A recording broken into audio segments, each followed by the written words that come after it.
All right, I'm excited to make this one. So check this out. I'm looking at time frame May of 2025. I'm in Illinois. I can look at any state, but I'm in Illinois. I'm in Chicago. I can look at any city, but I'm in Chicago. I'm looking at a 30-mile radius. I can go up to 50. I'm looking at Jeep, Dodge, Chrysler, and Ram, new vehicles, and now I got market data. How cool is that? What's the one thing that advertisers will say or hear or do, whatever? Oh, it must be the market. Oh, it must be this. Oh, it must be that.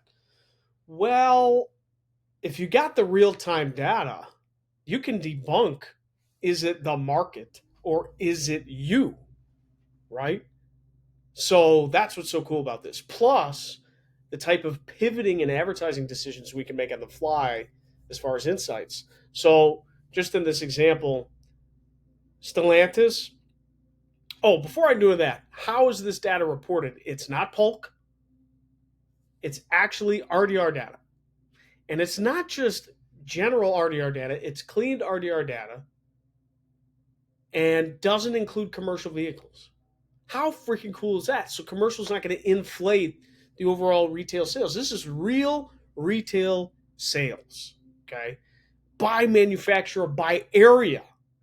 Meaning if you want to see what's going on in a different market, I can pull it for you. You know, this is the type of stuff we use for our advertising strategies.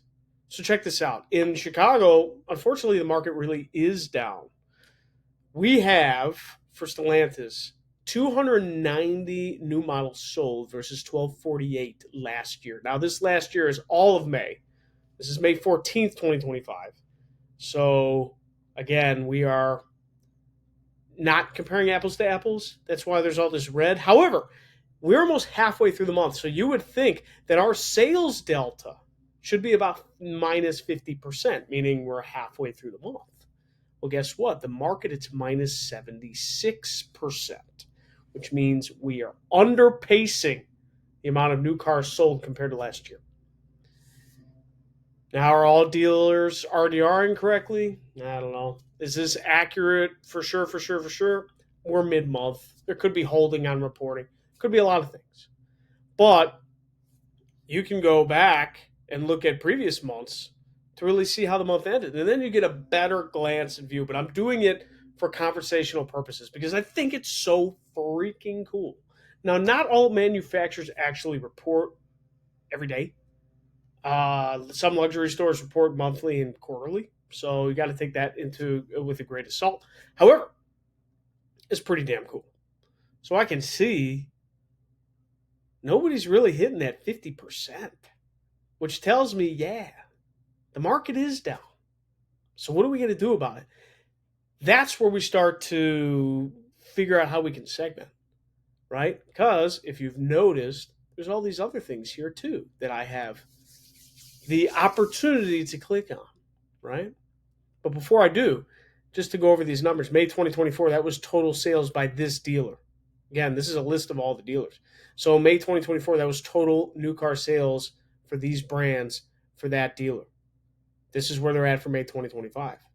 This is their delta percentage compared against May 2024. And here's their May market share. So it shows that they have a low, they're trailing 75%, but they're up a little bit in market share because their percent is less than the market. So they're actually doing a little bit better than the market. This store's doing a little bit better than the market too. Guess what? This store isn't. So now we have all this data and I can get even more granular. Check this out. By segment. Right? I can see SUV large, compact, pickup, full size, pickup, mid size, van, blah, blah, blah, blah, blah. By model, I could see that we're pretty much on pace for the market for Grand Cherokee sales. This May share delta matches this. This is actually up a little bit, 1.5%. So we're taking a little bit more Grand Cherokees than we did last year. So what you do, strategy is you come in here and you look for the big percent change. I mean, the market's down, but the big percent change is up for this model, Ram 1500. So that tells me in May, more people are buying Ram 1500s in this market. compared to last year. So now what do I do as the advertiser? I can gear towards that. These are the types of decisions with the data on hand that's going to be making the difference for dealers because they can pivot what the market is. And they can finally debunk the concern, oh my God, is it the market or is it not the market? Right? Let me know what you think. David Feldman-Makrias. I'll talk to you real soon.